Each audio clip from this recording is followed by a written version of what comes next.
at saka si Senator Ontiveros. Opo.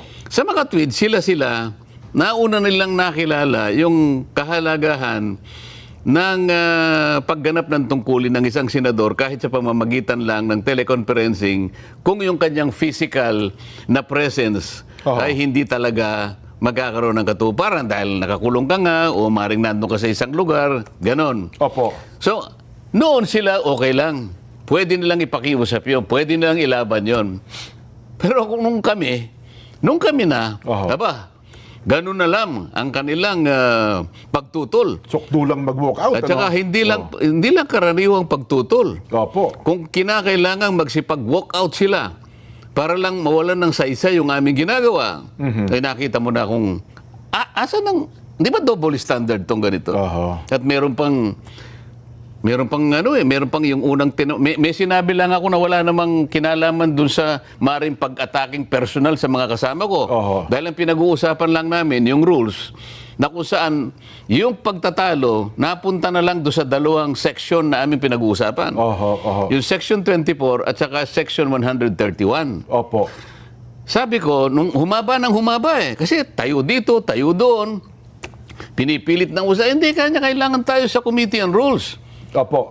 Sabi naman nung isa, hindi kaya nga nandito na si SP, siya na ngayon tumayo para ipakiusap sa atin if we can take up this issue in plenary today. Ayun. Kasi wala pa nga committee on rules eh. Alam mo, Jen, tinitingnan ko sila eh. Dapat doon lang nakita na yung katwiran na dapat wag na silang magreklamo. Bakit kamo?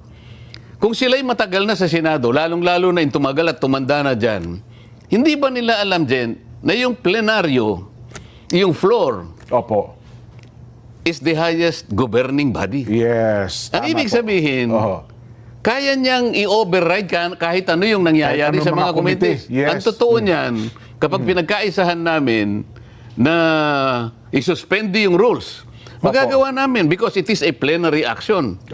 Sabi ko, nagtataka ako. Ba't hindi nila makuha yun? Ay, matagal na sila rito. Ako naman isa lang ako doon sa mga ngayon lang napunta ron. Pero naintindihan ko, yung parliamentary practice. Di ba? Ito tayo doon. Pinipilit nila yung Section 24. So, namagitan na rin ako. Sabi ko, ganito po yan. Ito po kasi Section 24, kung titingnan ninyo, is a general provision. Yeah, general provision. Ito pong 136 ay special provision. Special provision. Alam po ninyo kako, sa prinsipyo po ng batas. Ito po yung principle. Hindi na kailangan debatihin ito kasi kung pareho tayong abogado, magkaintindihan na tayo. Sabi namin sa mga abogado, the special law will always prevail over a general law. Tapos na yun eh. Makikipagdebate ka pa sa akin. Okay, yun po akong problema kung wala po tayong legal background. Aba, nagalit sila. Parang minamaliit nyo raw yung minamaliit nyo. Sabi ko, ma'am, please, sabi ko pa. Do not make a conclusion like that. So, ito, pinalilitaw nyo lang po talaga. Hindi po nyo nakita yung distinction. Okay na po ako kung hindi po tayo magkaintindihan dito. Sabi ko ganyan, ano? Na tila nagpaparating na maari nating isang tabi ang umiiral na batas upang magbigay daan sa ikasisiya ng taong bayan. Bagamat lubos ko pong nauunawaan ang pangingibabaw ng kalooban ng taong bayan, meron po tayong mga demokratikong mekanismo upang isakatuparan ito. Isipin natin ang posibleng maging epekto nito sa ating mga komunidad, lalo na po sa mga lugar na matagal na pong pinagsisikapan itaguyod ang kapayapaan at kaayusan. Halimbawa na lang po sa Mindanao, patuloy po tayo na nagpapaalala sa ating mga kababayan doon na sumunod sa batas, na ang batas ay para sa lahat. Ang batas ay hindi hadlang sa kalayaan. Ito ang saligan ng isang sibilisado at maayos na lipunan. Ito ang nagbibigay sa atin ng proteksyon, nagtatakda ng ating mga karapatan, at ang nagpapanatili ng kapayapaan. Bilang mga mambabatas, tayo po ang dapat na unang tagapagtanggol ng batas, hindi ang unang lilihis. Hindi din natin dapat ipagsapalaran ang tiwala ng mamamayan sa ating mga institusyon at makibahagi sa pagpapalabo sa hangganan na tama at maling gawi sa tuwing may matinding suliranin na sumusubok sa ating diwa bilang isang nasyon. Kaya buong puso po akong nakikiusap, nananawagan sa mga opisyal ng pamahalaan at sa mga kasama po sa kapulungang ito. Hindi po pare-pareho ang sitwasyon natin. Hindi po pareho ang Luzon sa Visayas sa Mindanao. Meron po mga katulad natin na umiikot sa mga liblib na lugar at nagpapakilala po ng batas na dapat sundin. Napakalulungkot po kung ganito ang ating pagbibitaw ng mga salita na we can bend the law. Ipakita po natin na ang kalooban ng taong bayan ay maaaring maisakatuparan ng alinsunod sa balangkas na makaturungang pag-iiral ng batas. Yun lamang po. Maraming salamat po. The distinguished colleagues, just want to make a point of manifestation. I was the one who said this morning that sometimes we have to bend law. We don't have to. The point is, there's a Latin word that says, vox populi, vox Dei.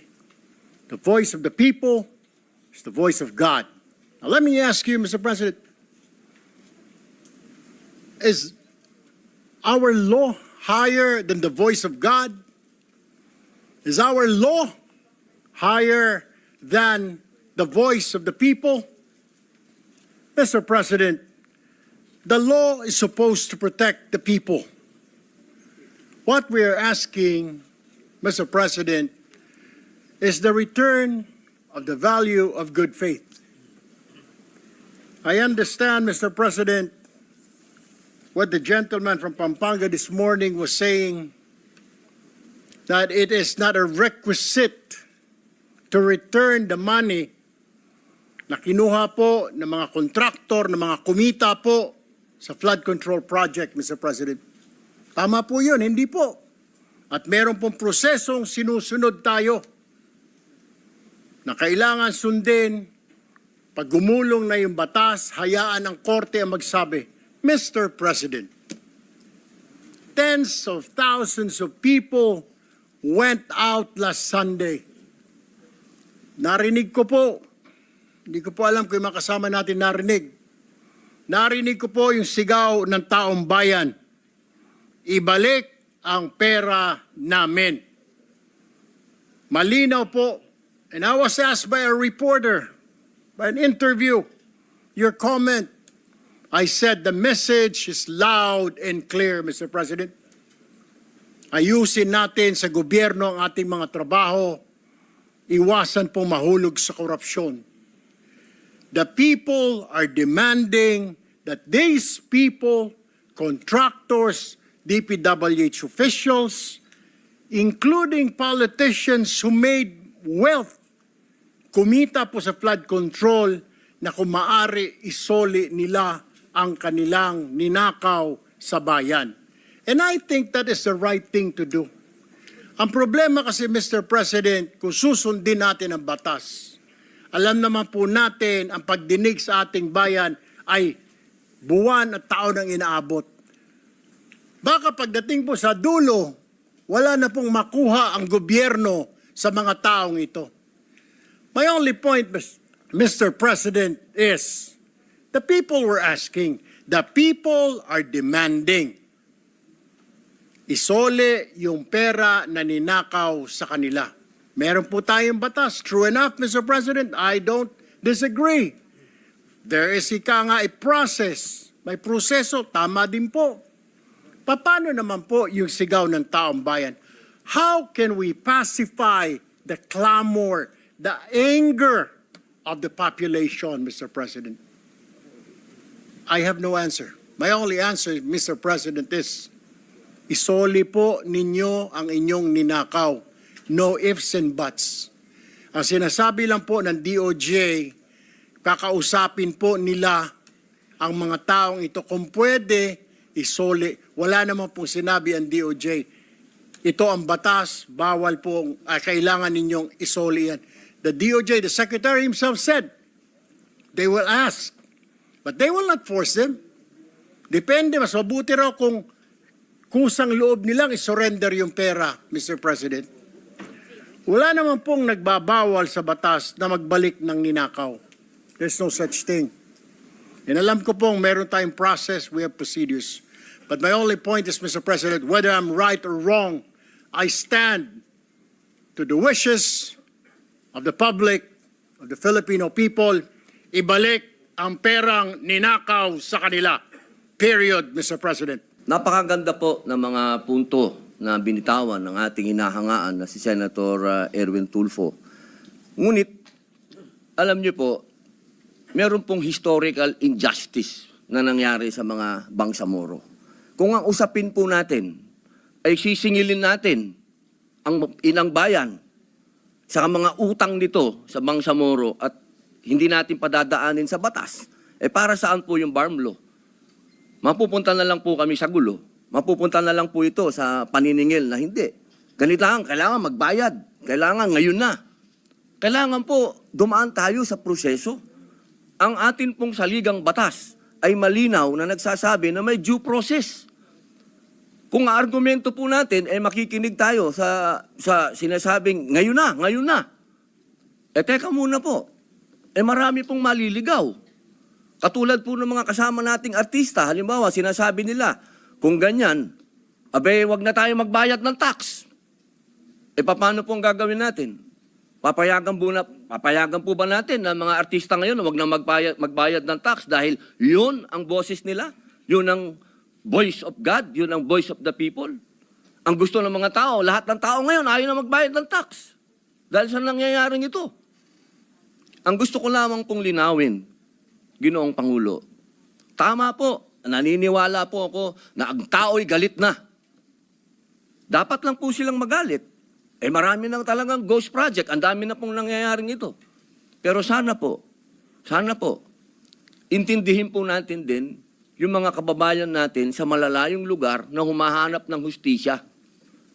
Madami pong mga kababayan natin, katulad ng mga katutubo, na humihingi din po ng hustisya yan. Pero dinadaan po natin sa batas ang pagnanakaw sa kanilang mga lupain, ang pagnanakaw sa mga mineral resources nila. Pero lagi natin sinasabi, may batas tayong dapat sundin. Paano kung isang araw gusto din nilang ng anarchy? Gusto din nilang magkagulo? Gusto din nilang lumusob sa Malacanang, pumunta ng Mindiola? Yun po yung mga bagay po na dapat po natin ding isipin. Ako po'y hindi kontra kahit kanino dito. Ako po'y number 1 supporter ng lahat nandito. Pero pagdating po sa usapin, na tayo'y magkakaroon na naman ng pag-aaklas. 20 taon na po ako sa Mindanao. Alam po yan ng kapatid ko na si Senator Mig Subiri na umiikot dyan sa mga liblib na lugar para kumbinsin ng mga taong sumunod tayo sa batas. Yun lamang po, mga senador tayo. Gumagawa tayo ng batas. Ang batas kailangan sundin natin tayo mismo.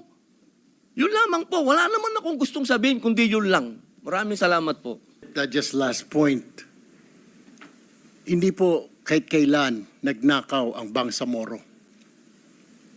To tell you, kung mga kasama po natin, 20 years na pong nag-ikot sa Mindanao, ako lumaki po ng Mindanao. I've been to Hulo, I've been to Basilan, been to Tawi-Tawi, I've been to Marawi. Maro nga po ako magsalita ng Tausog eh. But anyway, ang sinasabi ko lamang po, wala pong ninakaw, kaya iba po yun eh. Parang you're comparing apples to oranges.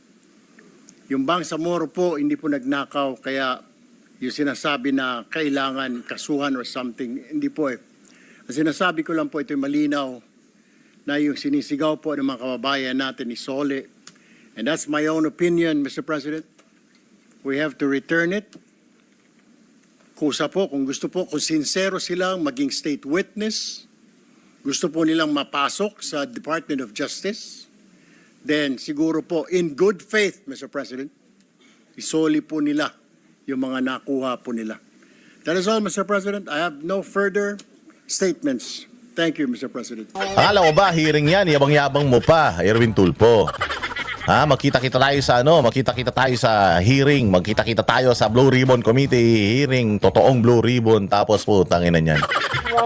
Biglang naging kwentuhan lang pala. Nagpatawag ng meeting, ng hearing para mag-meeting.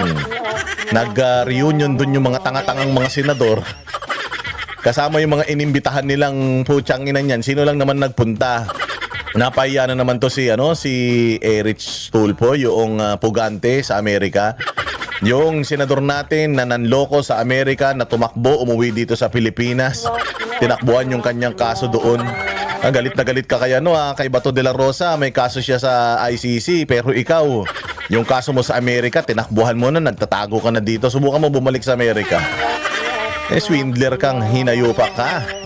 Oo, eto na nga mga bossing, nagkaroon ng consultative hearing. Kalinaw-linaw, bigla nila binabago talaga yung mga rules, Bigla silang nagiging ganon, nagbabago-bago yung mga rules. Una, hearing, tapang-tapang, galit na galit.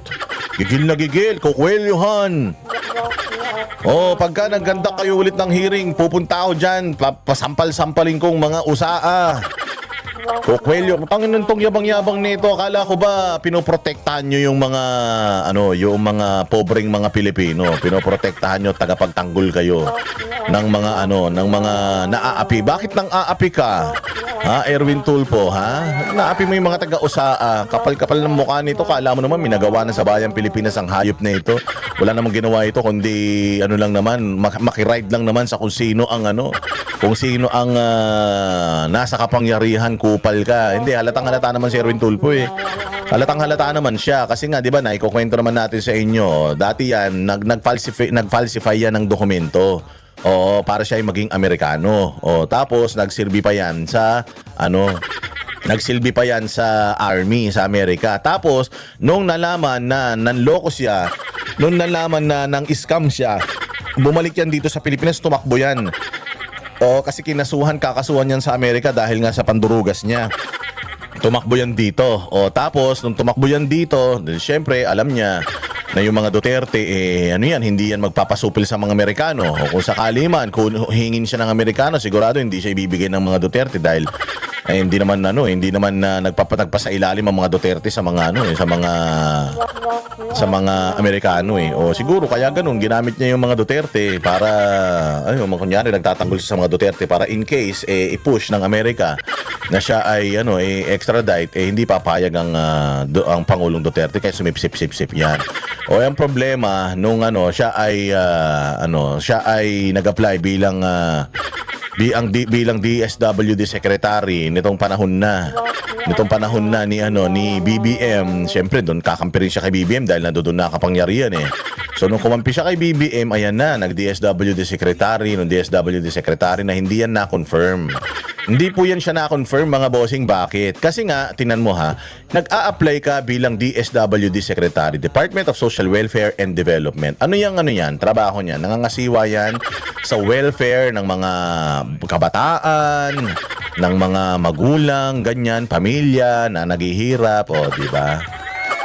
DSWD. So, kalimbawa, meron isang babae na medyo bata pa, tapos naabuso siya, kahit na anong klaseng pang-aabuso yan, nandiyan yung DSWD. Yan yung in-apply niyang posisyon. At nung in-apply niya yung posisyon na yan, alam niyo kung bakit hindi siya na-confirm?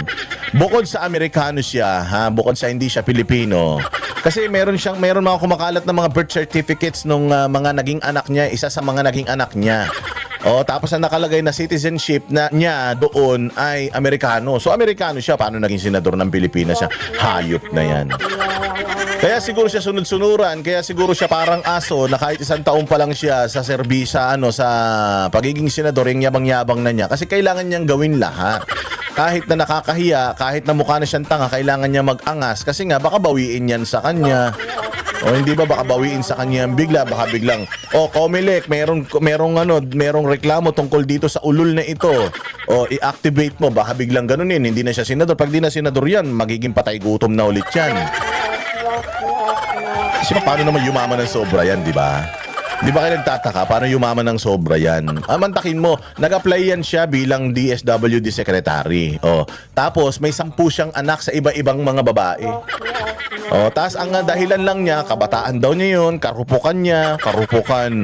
Ulol, kalibugan yan, hindi karupukan. Hindi karupukan yan, putang ina, para rin kayo si Arnold Clavio. Oh, para rin kayo si Arnold Clavio. Di ba si Arnold Clavio, yung di umanong si Sara Balabagan, kino-cover niya si Sara Balabagan, galing ng abroad yan kasi nagkaroon niya ng kaso sa ibang bansa, tapos nauwi yan dito sa Pilipinas. Putsang inakala mo binabantayan si Sara Balabagan, yung pala bantay sa lakay. Nabuntis yung bata. Minor de edad pa yun nun eh. Oh, walang hiya na yan. Kunyari, bait-bait yun pala. Putsang ina, gusto sumundot. Tapos putang ina, manyakis ka. Hindi na, sobra naman yan. 10 ang anak sa iba-ibang babae. Putsang ina, kung hindi manyakis ang tawag nyo dyan, anong tawag nyo dyan? Aso? Hayop yan. Oh. Di ba? Yabang-yabang. So, kokelyuhan daw, ganito, ganyan. Kinagat ni Robin Padilla yung hamon niya. Oh, di ba yabang-yabang niya, kakawelyuhan ko yan, sasampalin ko, papipilahin ko, sasampalin ko yan kung ayaw ng usaa. Ako mismo, wala akong pakialam, Senate President ka, o ganito ka, o ganito ka. Wala akong pakialam, kikwelyuhan kita, kakalad ka rin kita palabas. Putang inang tapang, no? Kala mo, nakapatay na ng tao eh. Sabi ko nga, wala pa akong nakita, nakilala, nakinwelyuhan netong mga ano na ito, ng mga tulpo-tulo brothers na ito. Pero, tulpo na nabugbog, meron na. Babae pa ang gumulpe, anak ng tinapay yan. Tapos, di ba, nung nakita nyo, nung ginulpe, yung kuya nila ng babae, mag-asawa, si Raymar, tsaka si Claudine. Galit na galit yung mga tulpo. Makikita tayo, hindi kami papayag. O, ano ngayon nangyari? O, ganun din, dito kay, Trillanes, di ba? Binaboy-baboy sila ni Trillanes, lahat silang mga tulpo. Binaboy-baboy sila sa Senado. O, tapos ngayon, ano na? O, di ba sabi nila, balang araw magiging senador. Naging senador, ano na? Walang iya, wala, nakakampi na nila si Tililing. Ang ina nyo, wala kayong mga paninindigan, kayong mga tulpo kayo. Tapos na kayo. Tapos na kayo, ito na ang huling pagkakataon ninyo. Wala na, pinakita nyo sa taong bayan na ginagamit nyo lang talaga taong bayan. Yan si Rapi Tulfo, yung kanyang Rapi Tulfo in action. Ano ba ginagawa niyan? Ano ba mga tinutulungan yan? Ang tulong lang naman yan, nagbibigay lang naman ng mga financial na tulong yan. Tapos pipilitin nila yung isang tao na maghabla, tapos papabayaan nila hanggang dulo. So, meron silang yung isang bata na nagreklamo siya sa isang ospital. Tapos sabi nila, wag ka makipag-areglo, ituloy mo yung kaso. Yung bata na yon, iniwanan nila sa ere, nakulong pa yun. Naipakulong pa yun ng ospital na inireklamo niya. Ganyang kaloko-loko yung mga tulpo na yan. Pakikinabangan ka ng mga yan. O pag mayroon kang problema, pag yung problema mo medyo nakakatawa, pag tatawanan ka pa niyan online, pag lalaruan kayo, pakakantahin kayo, di ba? Pag may mag-asawa na na nag-aaway, o kantahan mo siya para magkabati kayo. O di ba? Gagawin mo naman. Pag lalaruan ka, tapos mag-views ka. Siyempre, maraming mga taong sumusuporta sa kanila. So mag-views ka ngayon. Ang laki ng kinita nila dun sa video na nandoon ka. Magkano lang binigay sa'yo pang sogo? Ganyan, scammer yan, mga ganyan. Scam yan. Parang si Francis Leo Marcos lang din yan. Oo, na manghihingi ng pera, kunyari tutulong, tapos ang itutulong bahagya lang. Tapos mas malaki pa yung kinita niya kaysa doon sa itinulong niya. Ganyan din yan sila. O gaano karami ang mga views ng mga videos nila mula noon hanggang ngayon. Paulit-ulit kumikita pa yan sa social media at saka sa YouTube. Yung mga tao ba na nandiyan, yung mga tao ba na subject nila sa kanilang mga videos, ano mga tulong na naibigay nila? Natulungan ba nila ulit yan? Kahit na kumikita na yung mga istorya, yung mga istorya nila mismo na nandiyan sa nagkalat dyan sa social media, ginagawa pa mga reels. Kanilang binigay 5,000. Tapos ang kinita, milyon-milyon. Ano yan? Kaya nga sabi ko nga sa inyo, paano ba nagsiyaman yan? Paano ba yumaman yan? Si Rapi Tulfo, broadcaster man lang yan. Kung lahat ng broadcaster nagiging ganyang kayaman, wala na magpupolitika. Magbo-broadcaster na lang. Yan Erwin Tulfo, ganun din naman. Hindi ba sinabi niya dahil sa kahirapan ng buhay, meron na siyang mga pinapadaya pero nanduga siya sa Amerika. Nagaging sundalo siya doon tapos tumakbo siya dito sa Pilipinas. Nakakuha ba siya ng Golden Buddha sa Amerika para pag-uwi niya dito mayaman na siya kagad? Kita mo gaano kaya paano mo bubuhay yung 10 anak kung wala kang sandamukal na kayamanan, hindi ba? Saan galing kayamanan yan? Broadcaster man lang yan. Saglit lang din naman naging broadcaster yan. Saglit lang din naman naging ano yan, naging kung may mas malalaki naman mga broadcaster sa kanya noon diyan sa ABS-CBN nung naging reporter yan. O paano naging ganun kayaman yan ngayon? Saan galing ang pera niyan? Style nyo bulok. Ngayon bakit ba natin sinisilip yung mga ganyang mga gawain ninyo? Kaya natin sinisilip yan kasi putsang inunuknukan kayo ng yabang, kayong dalawa magkapatid, akala mo kung makaasta kayo dyan. Akala nyo kayo may-ari ng Senado. Pero ang hindi nyo alam, kaya kayo ang pinagsasalita, kayo ang ginagawang attack dog. Kasi nga, sirang-sira na si Lacson, sirang-sira na din si Tito Soto. Durug na sila, lalong-lalo na sa social media at wala nang naniniwala sa kanila. At bistadong-bistado na sila na pinotektahan talaga nila yung mga magnanakaw sa kaban ng bayan na mga, ewan ko kung makatanggap ba ng pera yung mga ulul na yan. Pero tumalikod na sila sa kanilang prinsipyo sa ngalan ng mapagtakpan lamang yung kanilang mga prinsipal. So eto na ngayon. Dahil hindi na sila pinakikinggan dahil naghanap sila ng mga tanga sa kasamahan nila. Sinubukan nila si Risa Ontiveros, tanga si Risa Ontiveros pero hindi siya kasing tanga nyo. Si Bam Aquino, matalino man din yan. Hindi yan siya magpapabola kay Ping Lacson at saka dyan kay Tito Soto. Si Kiko Pangilinan, lalo na wala namang bayag yan. Hindi naman kaya makipag-ululan yan ni Kiko Pangilinan. So maghahanap sila ng mga bobo sa grupo nila. Sino yan? Si Gatchalian, Erwin Tulfo at saka Rapi Tulfo. I-activate nila yung mga tanga na yan kasi may mga pangarap yan eh. Tapos ngayon sila yung magsasalita. Hindi nyo ba napapansin? Kung ako kasi si Erwin Tulfo, mahihiya ako, sir. Hindi pwedeng. Ako kasi 1 taon pa lang ako na senador, magyayabang na ako dito. Wala naman ako napatunayan. Buti sana kung katulad ako ni Marcoleta na ang tagal-tagal na sa Congress bago naging senador. Pwede na ako mag-angas talaga. Pero yung 1 term lang ako dyan, ilang taon lang ako dyan sa Congress, tapos napunta ako dito sa Senado, tapos magyayabang na ako. Hahamunin ko yung mga matatagal ng senador, lalong-lalo na yung mga abogado. Mapapahiya ako. Kita mo. Ganyan ka yan. Bipolar yan si Erwin Tulfo. 'Di ba nung una, bend the law. We should bend the law. The people is greater than the law. 'Di ba? Putsang inang yan. Kita mo, nag-sorry, apologize. Ngayon ganun na naman. Kukwelyohan. Tapos yung sinabi ni Robin Padilla, bay maganda, a-attend ako diyan. Wag ka nang dumiretso sa usaa, ikaw na mismo, kwelyohan mo ako. Nabakla kay Robin Padilla. Yan ang totoong bad boy. Putang inang yan. Yan ang totoong siga. Putya, nakulong yan. Nakulong yan ng ilang taon dyan sa Bilibid. Putya, hindi lang sa mga city jail. Bilibid. Kumbiktado na kriminal yan noon. Na-pardon lang yan. Kaya yan ay nakalabas. Na full pardon lang yan. Kaya yan nakatakbo ng senador. Subukan mo, Erwin Tulfo. Nakwelyuhan si Robin Padilla. Putang na yung botox mo, yung pinapa-inject mo sa mukha mo, kaya antigas na ng mukha mo. Tingnan natin kung hindi mawarak yan. Dahil pumalag si Robin Padilla.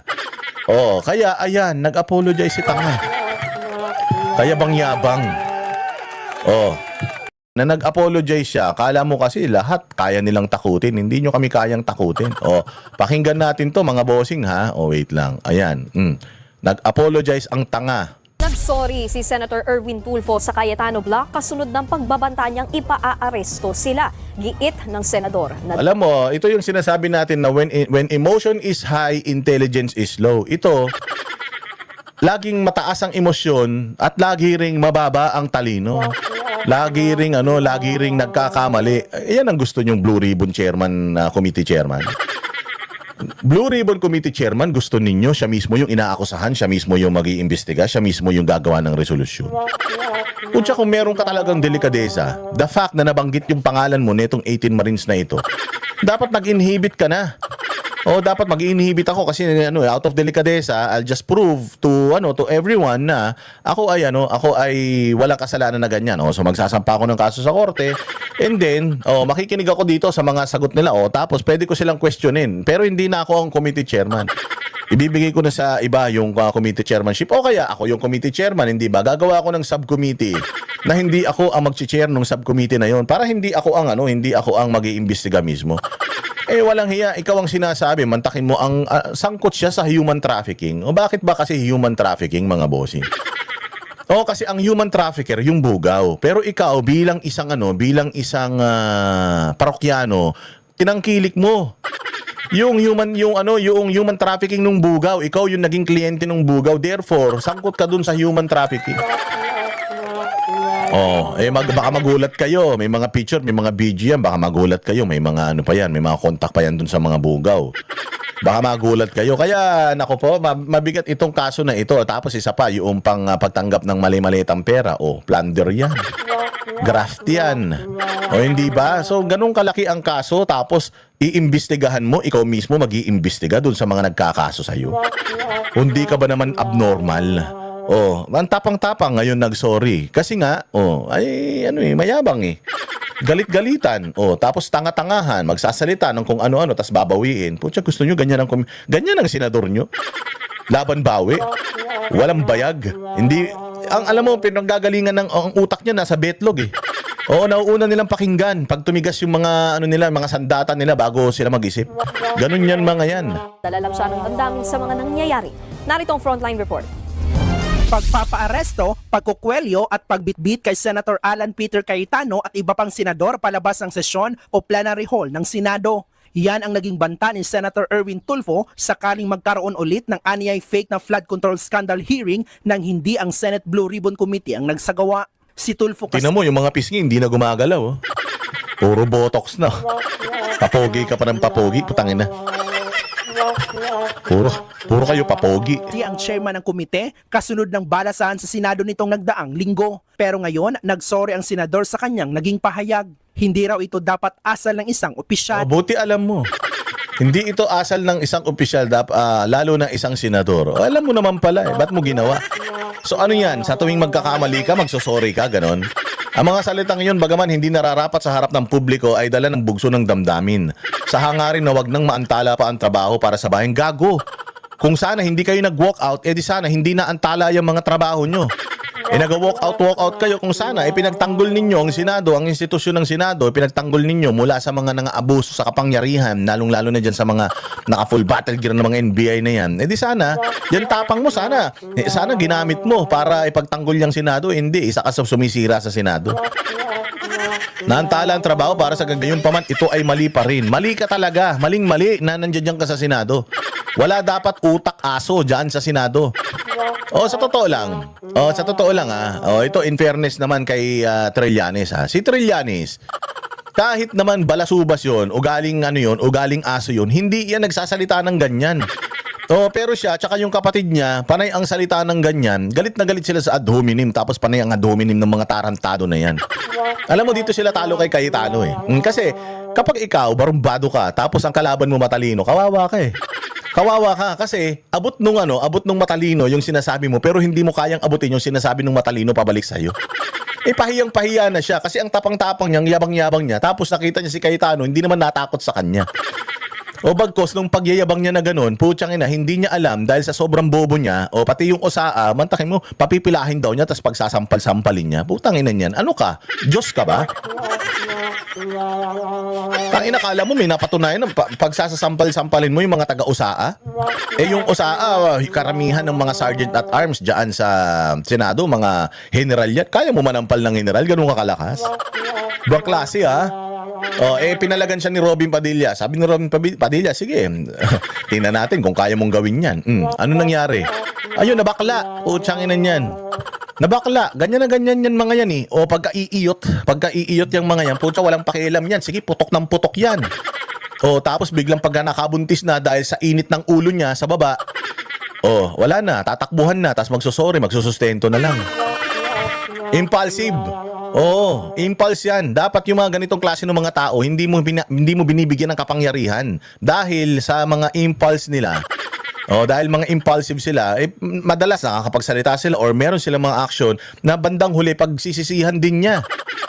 Sa tuwing magkakamali ito, ganito lang gagawin itong ulol na ito. Magsasorry lang na magsasorry ito, tatanggapin nyo. Di ba? Hindi rin daw nararapat na sabihin sa harap ng publiko. Nadala lang daw siya ng damdamin. Nagsorry rin si Senator Erwin sa publiko dahil sa mga nangyaring hidwaan sa Senado, hindi umusad ang ilang mahalagang batas. Ulol, kaya hindi umusad dyan dahil sa inyo. Simple lang naman kasi nito mga bossing ha. How hard it is na makipag-ayos kayo or makipagtrabaho kayo sa bagong majority, gaano ba kahirap yun? Hindi ba ganun naman ang ginagawa natin?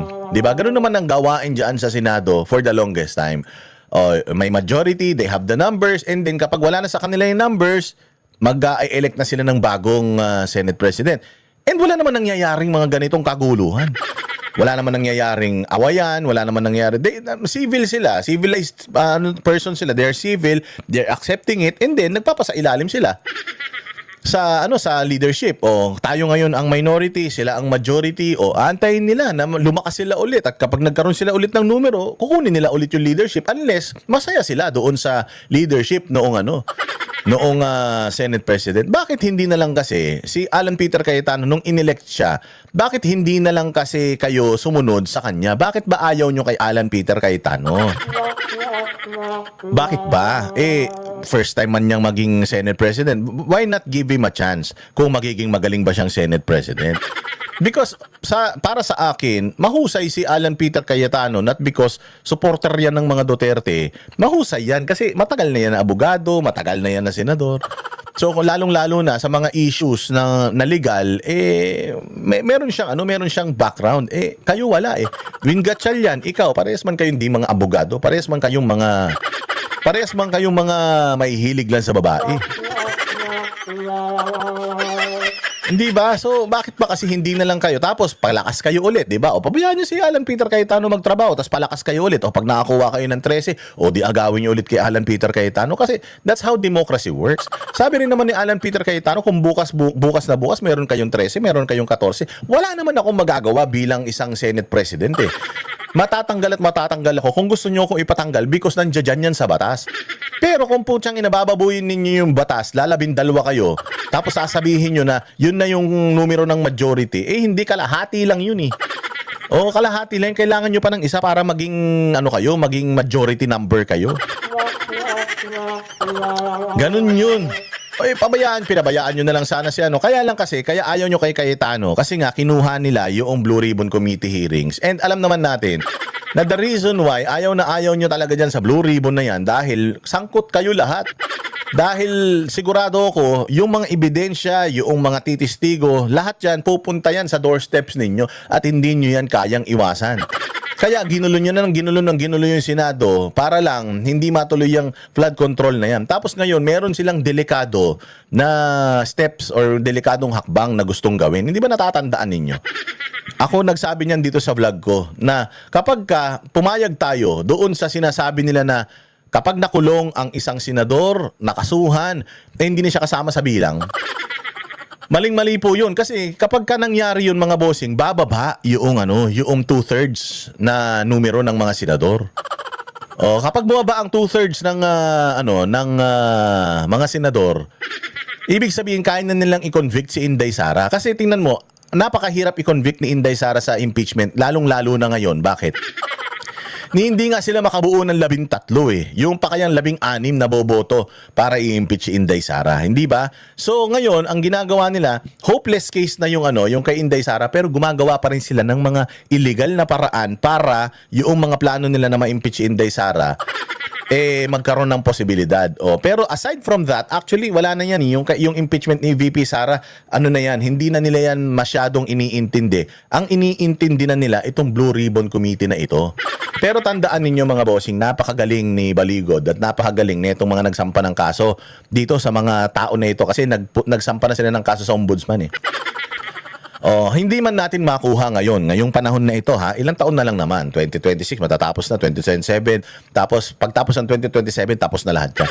Come 2028 mga bossing, kahit sino maging presidente, whether si Inday, hindi si Inday, sigurado ako na kung wala na sa kapangyarihan ng mga Marcos yung Pilipinas, sigurado ako na lahat ng mga napangalanan ngayon dyan sa Blue Ribbon Committee na yan, lahat ng mga lumutang na pangalan dyan sa pinakamalaking pagnanakaw sa bayang Pilipinas mga bossing, sigurado ako sa 2028 onwards makukulong lahat yan. Kahit sinong maging presidente, wag lang si Risa, wag lang si Leila, wag lang si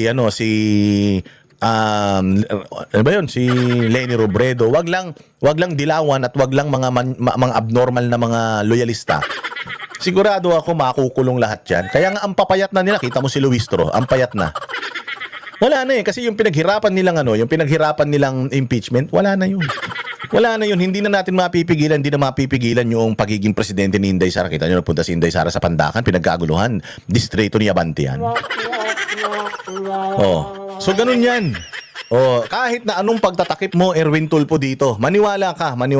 Kahit anong pagtatakip nyo dito, hindi nyo may impeach si Inday Sara, mananalo si Inday sa 2028. Do you think hindi kayo habulin ni Inday? Sa lahat ng ginawa ninyo, sa pamilya nila, sa lahat ng ginawa ninyo, hindi lang sa pamilya nila, pati sa bayang Pilipinas, sa pagnanakaw sa bayang Pilipinas, do you think she will let it slide? Oh, so wag kayong mag-alala mga bossing, ha? Konting panahon na lang, matatapos na ito, at pag natapos ito, putang ina, kulong lahat yan. Kulong lahat yan, maniwala kayo. Kaya panawagan niya sa mga kapwa senador, tapusin na ang pagkakawatak-watak. Sa labas daw kasi ng Senado, ilan sa kanila ay magkakabarkada. Kaya giit niya, trabaho lang tayo. Mainit pa rin ang tensyon sa pagitan ng Cayetano Black at ng Gatchalian Black kaugnay sa liderato ng Senado, lalo na sa makapangyarihang Blue Ribbon Committee na siyang nag-iimbestiga ng flood control.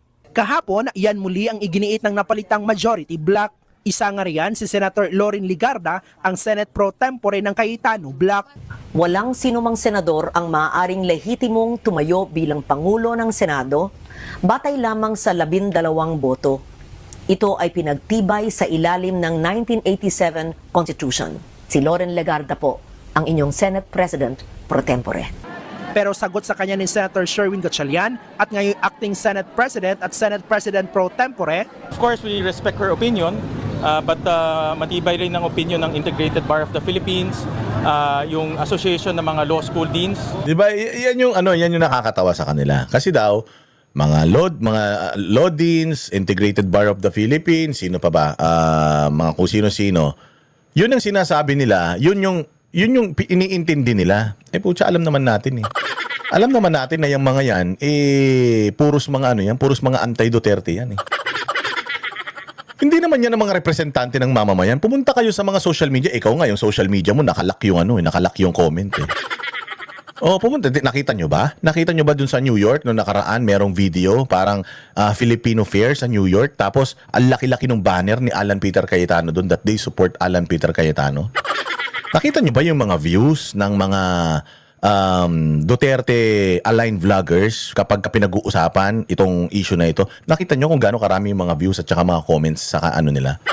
Nakita ninyo yung mga comments dyan sa mga page stream media postings dyan sa social media? Nakita nyo ba yung mga sa PTV po, TV5, sa ABS-CBN? Nakita nyo ba yung mga comment ng taong bayan doon? Bakit kami makikinig sa mga legal luminaries na baluktot yung kanilang pag-iisip?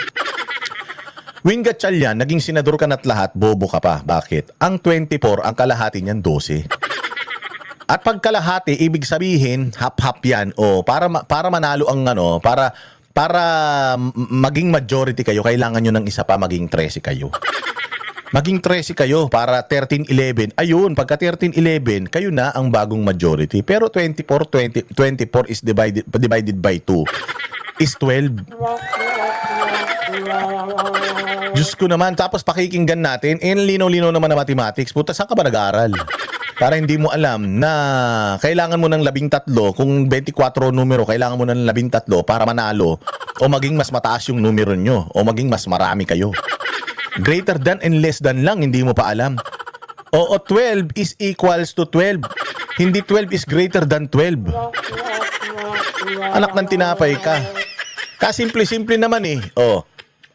Si Jinggoy at saka si Bato, senador pa ba sila? Oo. Pwede ba silang bumoto? Pinag-uusapan nyo pa.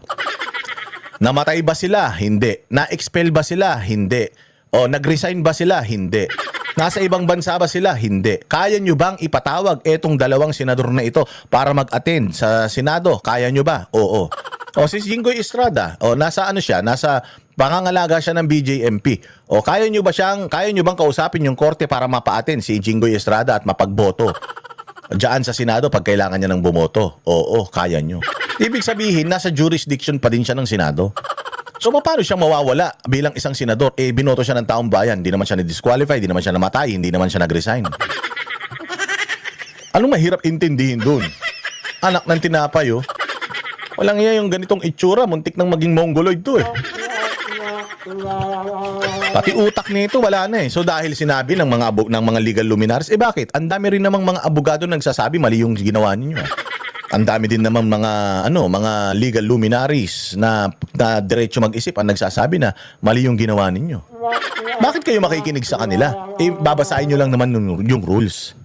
Babasahin nyo lang yung rules, iintindihin nyo lang, bakit kayo makikinig sa ibang tao? Ba't makikinig kayo sa mga LODIN? Integrated Bar of the Philippines, bakit? Yung IBP ba? Yung IBP ba? Sila ba ang Supreme Court?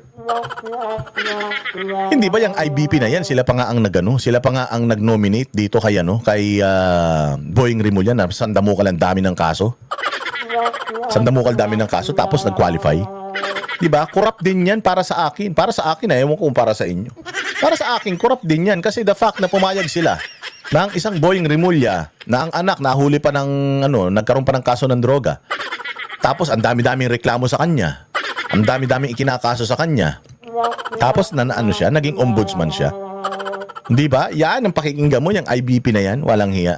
Obvious na obvious naman na yung IBP. May kumpas na rin yan ng nasa Malacanang. Gagawin nyo naman tanga yung mga tao. Of course, yung mga former Senate President, nagsalita rin sila. So, former Senate President. Sino ba yung mga former Senate President? Si Coco Pimentel, nagalit sa mga Duterte. Si Mig Zubiri, naputsang ina, sangkot din. Si Mig Zubiri na sangkot. Bakit ko sinabi sangkot si Mig Zubiri? Siya ang siya ang Senate President noong 2023 at saka 2024. 2022 siya na ang Senate President. Yung mga kinilimbat na pera nung mga gaan na yan sa 2023, 2024, isa sa mga pumirma yan si Mig Zubiri. So kung mas corrupt daw yung 2024 budget, sinong pumirma niyan? Sino ang nagbalangkas niyan noong 2023? Si Zaldico, si Romualdez, at saka yan, si Mig Zubiri. Kaya naging aso yan ni Bongbong Marcos eh. Sino pa? Si Tito Soto, anak ng tinapay. Alam nga naman si Tito Soto ngayon nasa minority nga si Tito Soto eh. Isa nga si Tito Soto sa tinanggal eh. Tapos pakikinggan natin si Tito Soto. Diyos mio naman. Lalo-lalo na ko si Franklin Drilon. Pakikinggan mo ba si Franklin Drilon? Ayaw, gustong-gusto ng mga yan na ma-impeach si Inday Sara. Yung mga dating nga never again. Ngayon never against na. Di ba yung mga dating galit na galit sa mga Marcos, ngayon, putsang ina, mga Marcos supporter na. Mga walang hiya kayo, namatay si Ninoy Aquino. Namatay si Ninoy Aquino. Namatay na si Corin, namatay si Pinoy. Matagal nilang pinaglaban ang bayang Pilipinas pagdating sa pagnanakaw ng mga Marcos. Anong nangyari ngayon? Naging kakampi niyo yung Marcos, tapos putsang ina niyan, sa Sandigan Bayan. Lahat ng mga sinampang kaso, ill-gotten wealth ng mga Marcos, wala na, dismiss na lahat. So anong nangyari sa pinaglaban ni Ninoy? Tanginan yung mga dilawan kayo. Asan na yung mga never again ninyo? O naging presidente si Bongbong Marcos? O ano nangyari doon sa mga kaso nila sa Sandigan Bayan? Wala na. O yung mga hinihingi natin na mabalik na mga pera na ninakaw ng mga Marcos, wala na, dinismiss na. Wala na silang kaso. Absuelto na sila sa lahat. Habang nagkakagulo kayo rito, putya, hindi nyo alam, kinakananan nila doon sa party na yon, wala na. Yung mga ninakaw nila na pera, wala na, kanila na. Asan ngayon ang ninyo, pinaglalaban ninyo, asan ang prinsipyo ninyo? Na rally-rally ninyo, nag-EDSA revolution pa tayo. Tapos, ganun din pala mangyayari. Putya, mananalo din lang pala sila bandang huli. Tapos, ang masama nun, kakampi nyo na sila ngayon. para sa akin, my personal opinion, mas mabigat yung opinion nila dahil yung mga ganitong bagay pinag-aaralan nila. Of course, Si Senator Alan Peter Cayetano naman, Ganun kabobo ang Wing Gatchalian. Sabi ko nga sa'yo, Wing Gatchalian, na-expose ka rito na wala kang alam eh. Wala kang alam, magbuklat ka ng konstitusyon, magbuklat ka ng rules para malaman mo. Hindi yung pag nilagay ka dyan, sabik na sabik ka, taing-tae ka, gusto mo kaagad maging Senate President. Hindi yung ganun. Makukuha mo yan. Kung makukuha mo yan, hindi yan dapat pinipilit. Walang hiya. Wala kang silbi dyan sa Senado eh. Nagdebate nga kayo nito ni Alan Peter Cayetano noon tungkol kasi ikaw ang ikaw ang sponsor ng DPWH eh. Ginawa ka nga tanga eh doon sa DPWH ninyo eh. Sa thesis defense nyo ni Alan Peter Cayetano eh. Anong gagawin mo bilang Senate President? Wala. Abogado ka ba? O paano ka magpe-preside sa impeachment ni BP Sara? Hindi ka maabogado. muli ring iginiit ang kanyang liderato sa kanyang Facebook Live. The Senate shall elect its president and the House of Representatives its speaker by a majority vote of all its members. Of all its members. Iba po yun sa sinasabi dito, a majority of each Of all its members, Wing Gatchalian. Anong hindi mo maintindihan doon? Of all its members. Member pa ba si Bato de la Rosa? Yes. Si Jinggoy, member pa ba? Yes. O kung may 10 pang makukulong dito sa sa Cayetano Black, are they still gonna be members of Senate? Yes. Of all its members, meaning the whole 24. Wala naman namatay dyan. Wala naman nag-resign. Wala naman na-expel. So the whole 24, dapat boboto sila. Or dapat, or buo pa yung 24. So ang kalahati niyan 12. 12 lang ang numero nyo. Therefore, wala kayong majority. Wala kayong karapatan na magpalit ng pro tempore, declare vacant ng mga committee. Wala kayo dahil wala kayong numero, 12 kayo eh. Katangan nyo naman. Walang hiya. Kung yan lang, hindi mo maintindihan, Wing Gatchalian, paano na pag naglaban-laban yung mga yung mga abogado dyan sa impeachment ni Inday Sara, putang ina, baka sumabog ang utak mo, wala ka pa namang utak. council constitute a quorum to do business. Meron din siyang payo kay Senator Gatchalian. Mag-ingat si Senator Win kasi maganda naman future niya. Huwag ka magpagamit sa Malacanang at dun sa mga kasamahan mo kahit binibigyan ka ng high position. Dito, sinabi Ang mabobola lang kasi nila yung tanga. O, ganyan katanga si Wing Gatchalian. ni Cayetano na handa siya makipag-usap kay Gatchalian. Napakahirap po, but I'll offer you a solution, Senator Win. Mag-meeting tayo, may naiisip akong solusyon. Mahirap umanap tayo ng solusyon kung sino ang tunay na Senate President kasi yung 3 libro na hawak ko ay nagsasabing yung legitimate Senate President, yung nahalal nung 13. Pero si Senator Ping Lacson na parte ng Gatchalian Group may patutsada kay Cayetano. Giit niya, Executive Department has... Ayan o, tinan mo, Executive Department, Malacanang. Ang ino-honor daw si Gatchalian. Yung House of Representatives, Integrated Bar of the Philippines, Law Deans, Law Professor, Senate, former Senate President, and many others do not recognize Senator Alan Cayetano as the President of the Senate. Ilang piraso lang ba yan? Ilang piraso lang ba yan? Kung magbobotohan tayo ngayon, kung magsasurvey tayo ngayon, titingnan natin yung mga comment section ng mga balita sa social media ngayon. Sa tingin ninyo, ilang piraso lang yan? Yung mga nagsasabi, Executive Department. Sino yung Executive Department? Si Claire Castro tsaka si Bongbong Marcos? O dadalawa man lang yan? House of Representatives, iilan man lang yan? 300 man lang yan? Integrated Bar of the Philippines, iilan lang naman yan? Law Deans, ilan lang naman ang Law Deans sa buong Pilipinas? Law Professors, ilan lang din naman sila? Hindi makakabuo ng 5,000 yan.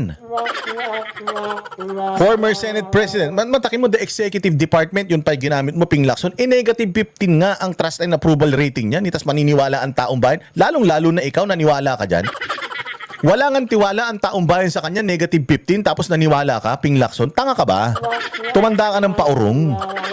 Walang hiya ka? O sino ba itong mga law deans, law professors? Ito yung mga ini-interview ng mainstream media, kaya nga sinasabi, bayaran ng mainstream media eh.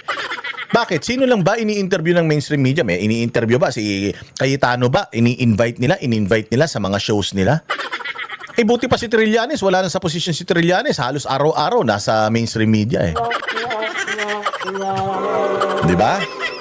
Oh, sino pa? Senate Presidents. Ilan lang naman yung Senate Presidents natin. O yung kinukot mo na Senate President, 4 man lang yan. And many others. Sino yung many others na yon? Because again, if you're gonna look at social media, kaya nga kayo nagpatay ng mga comment sections ng mga Facebook accounts ninyo na mga verified. Kasi nga, you cannot stand the heat. Hindi nyo kayang basahin yung mga pagmumura ng mga lihitimo na mga botante ng Pilipinas. Ilang piraso lang yan, yung sinasabi mo, Executive Department, House of Representatives, Integrated Bar of the Philippines. Hindi nyo kayang bumuo. Hindi nyo kayang bumuo ng baka mga 10,000, hindi nyo kayang bumuo eh. Pero kita mo, sa ibang bansa, even the OFWs, ilan na yung mga OFWs, they all support Cayetano. At least the Senate Presidency of Cayetano, kasi nanalo siya dun sa demokrasya eh. Nanalo siya sa botohan, 13, actually 14 nga eh. Yung bumoto sa kanya eh. Sa inyo nga, siyam lang eh. Siyam, tapos abstain pa yung 2. Nakuha nyo yung 2 nag-abstain, kaya kayo naging 11. Di ba? Hindi kayo nahihiya. 14 versus 9, nanalo si Alan Peter Cayetano. Diba? So what is he? He is the Senate President of the Philippines. Kaya nyo nga siya pinagre-resign eh. Kaya nga you are calling for his resignation kasi nga siya pa din ang Senate President. You will not call for his resignation kung hindi siya Senate President. Pero naman si Ping Lacson, putyang inang yan, obvious naman kasi na itong mamang ito, putya talagang nagpapakontrol siya. Hindi naman to gagalaw ng ganyan, hindi naman magsasalita ng ganyan yan kung walang kumukumpas dyan. Kasi kahit mali na, itinatama pa rin niya eh. Hindi ba? of Representative, Integrated Bar of the Philippines, law deans, law professors at mga dating Senate President ang hindi kinikilala si Cayetano bilang leader ng Senado. Tanong niya, who is he? Sa hiwalay na pahayag, bagamat walang pinangalanan si Lacson, pinasaringan niya na kung mahina sa batas at katotohanan, mag-Facebook Live na lang. Diba? Ganyan lang sila, mga pautot na ganyan. When you're strong on law, pound on the law. Diba? Si Alan Peter Cayetano is pounding the law. Pinapakita niya. Actually, pag nagfe-Facebook Live siya, sabi nga niya, if you are weak on both, actually hindi. Si Alan Peter Cayetano is weak saan? Sa mainstream media. Hindi siya ini-interview ng mainstream media. Hindi na natin kailangan ng mainstream media para mailabas natin yung mga saloobin natin eh. Kailangan lang natin internet, kailangan na lang natin mag-Facebook Live or mag-YouTube Live. Mailalabas mo na lahat ng gusto mong ilabas. Pinapakita ni Cayetano, 3 libro niya. Senate Rules, yung Constitution at saka Biblia. When you're strong on facts, pound the facts. Hindi ba? Ganun ang ginagawa ni Cayetano. Araw-araw para siyang teacher kapag nagfe-Facebook Live siya. When you are weak on both, mag-Facebook Live ka na lang hindi. He's not weak in facts and in the law. Because he's a lawyer, hindi katulad mo. Pinuno ka lang naman ng isang sindikato, Kuratong Baliling.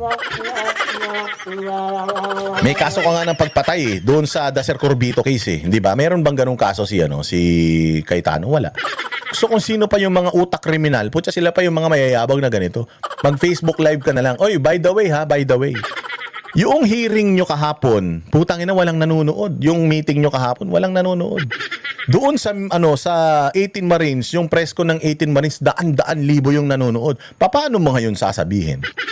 Paano mo ngayon sasabihin na mas naniniwala ang karamihan na hindi Senate President at hindi kinikilala ng mga tao si Cayetano? Alam niyo ba kahapon, Facebook Live ko ni YouTube Live ko yung hearing ng Senado. Putsang ina, walang nanonood.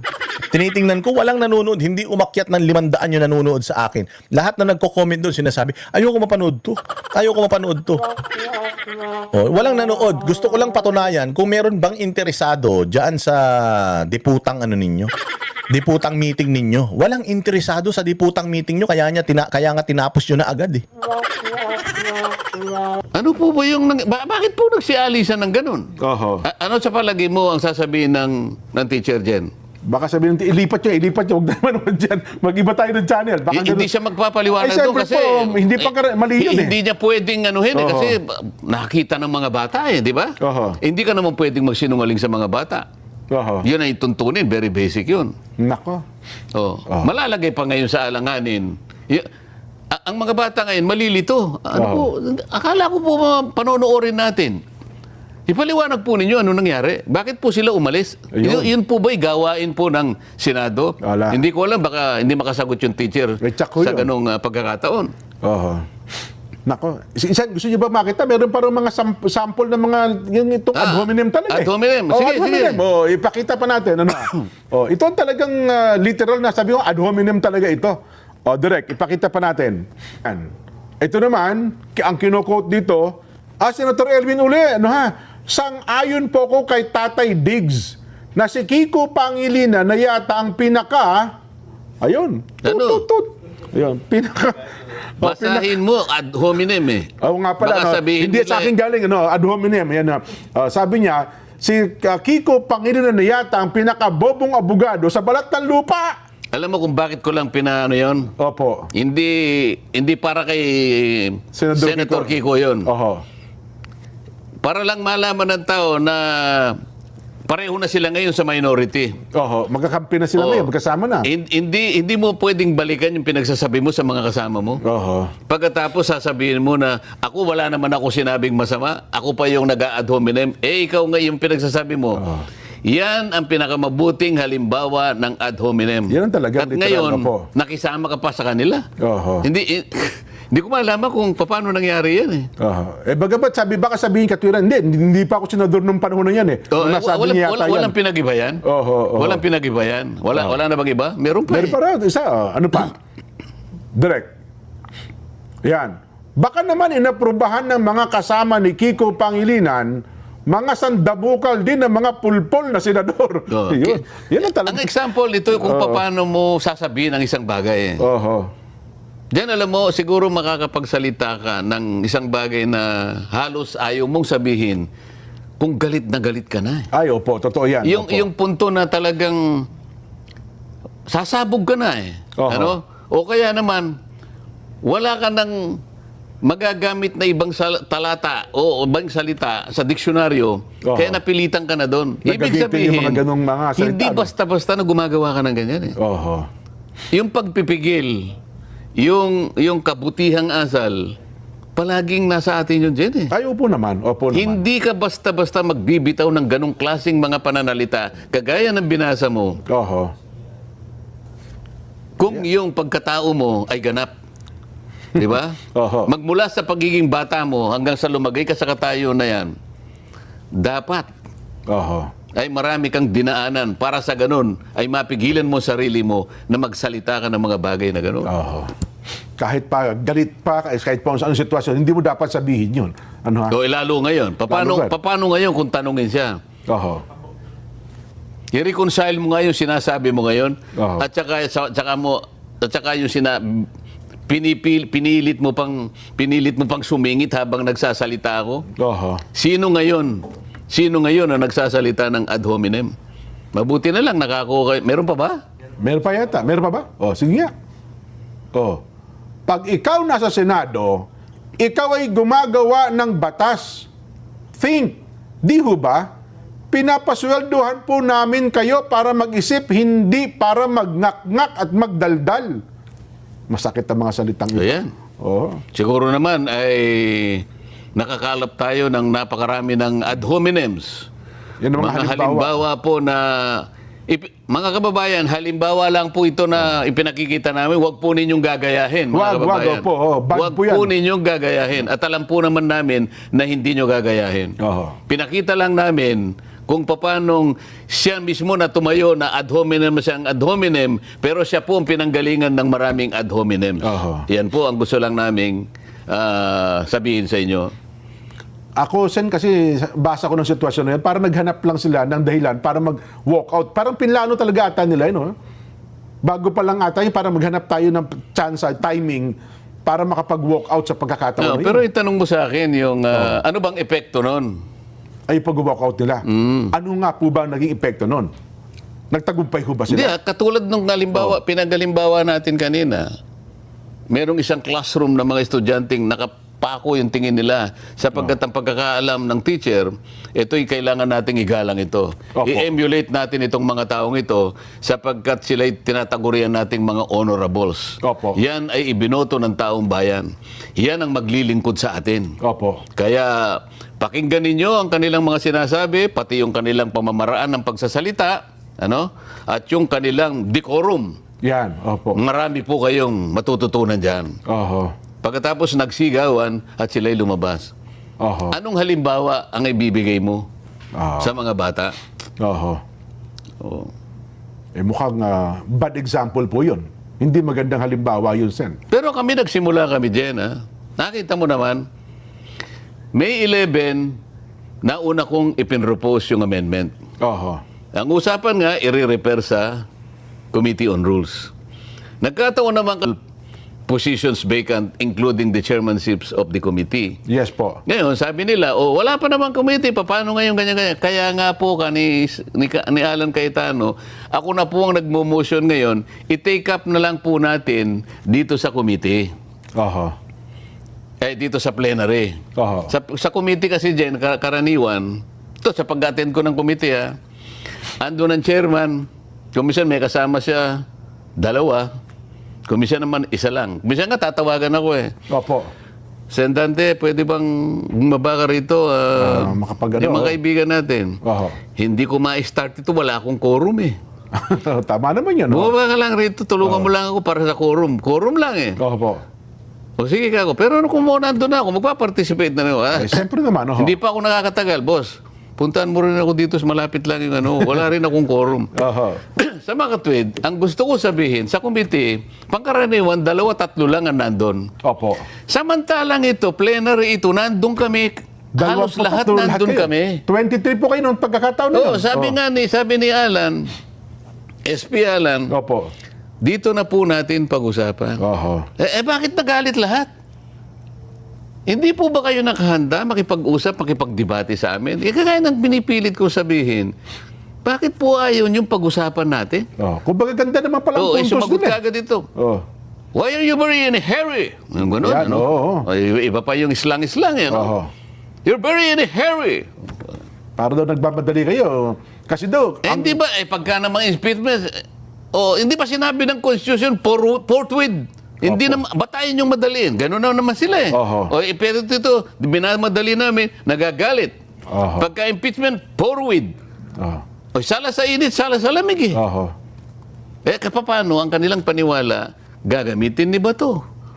Gagamitin ni Jinggoy kung sakasakali, gagamitin ko pang makulong kami lahat. Palagay mo nang ganun nga intensyon namin. Palagay mo lang. Oho. Bakit masakit ang loob nyo? Pareho naman kaya namin kayong senador. Totoo naman. Hindi, sagutin ninyo, bakit masakit naman ang loob nyo? Kung nagamit ba namin, hindi ba kayo masaya? Oo, masaya kami kasi kahit nandyan kayo, nakakasama pa rin namin kayo sa pagtalakay ng magagandang mga panukalang batas na alam naman natin na para sa ating minamahal ng mga kababayan. Di ba dapat ganun ang sagot? Hindi! pero parang hindi sila masaya. Pagkagamit mo ba kay ganyan? Kaya ba ninyo minamadali dahil alam nyo, meron nang ikukulong sa inyo? Oho. Isipin mong klaseng pangakatwiran yan.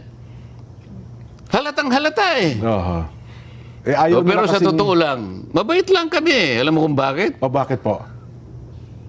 Kung pina-arresto namin, nasa ano namin eh, nasa rule namin Nasa eh. rules yung nga po pala. Ayaw lang namin yung ano, yung humaba lang ang Magiging usapan. confrontational pa eh. Tama din naman, ano? Oo. At least malumanay din naman si SP Alan, ano? Oo, Mabuti. maluman ano yun eh. Kung pinag-uusapan eh, siguro, kung nakaklase ko sa Harvard, yung Opo. meron kami subject doon eh, The Art of Negotiation. Baka personor si Alan doon eh. Ganun, no? Talaga negosyador pala si Alan, ano? O yan, ganun naman dapat. As the President of the Senate, hindi lang naman yung majority ang Totoo po naman, inaalala opo. mo. Pati minority, lahat yan talaga. Opo. Presidente ka ng buong Senado, so extend mo rin yung kamay mo sa minority. Hindi lang naman, makiling ka, majority tayo. Kanina ay pinaalam nga sa amin ng ating kasama, Senator Jinggoy, na Opo. yan nga po, nag-issue na ng warrant of arrest ang Sandigan Bayan. Ngunit ito'y tungkol sa isang graft case niya. Hindi pa po itong plunder. Hindi ito yung plunder, kaya Oho. dito ay pwede siyang makapagpiyansa para sa kanyang temporary Relief. liberty. Opo, oo. Pansamantalang kalayaan. naman kanyang ginawa ngayong hapon dahil sinabi namin sa kanya, mabuti pa ay ikaw nang pumunta roon at magpiyansa ka na. Sapagat hanggang alas 5 lang ata o alas 4 ang opisina ng ating Sandigan Bayan. So yun pala yung kalilina kasi akala namin, Sen, ang balita kanina ay plunder case. Kapag ka plunder kasi, Nobel recommended. So itong inilabas na warrant ay may kinalaman lang sa graft case po niya. Pinaghiwalay yata. Pinaghiwalay Jen, pala. sa Makati, dito ay ibang Kaso. Hindi, ibang division. Di ba ibang division po? Iba-ibang division kasi ng Sandigan Bayan. Siguro ito isang division, pangalawa yung plunder, baka ibang division naman. Oho. Ayun. So, isa hong malinaw kaya ipinapakita natin yung video kanina sa Sandigan po yon, live mismo, available sapagkat ang naunang naglabas ng warrant ay ito kaso niya na may kinalaman sa graft. Sen. Pero Jen, hindi lamang yan ang gusto nating sabihin. Opo. Ang mas importante dito ay yung nagaganap sa likod ng pangyayari na yan. Bago sampahan si Senator Jinggoy ng kahit anong mga kaso, graft, plunder, at kung ano-ano pa, at bago pa mag-issue ng warrant of arrest na kagaya nga ng nangyaring hapon na ito, Opo. baka hindi alam ng mga kababayan natin kung ano ang mga nangyayari sa likod bago naganap.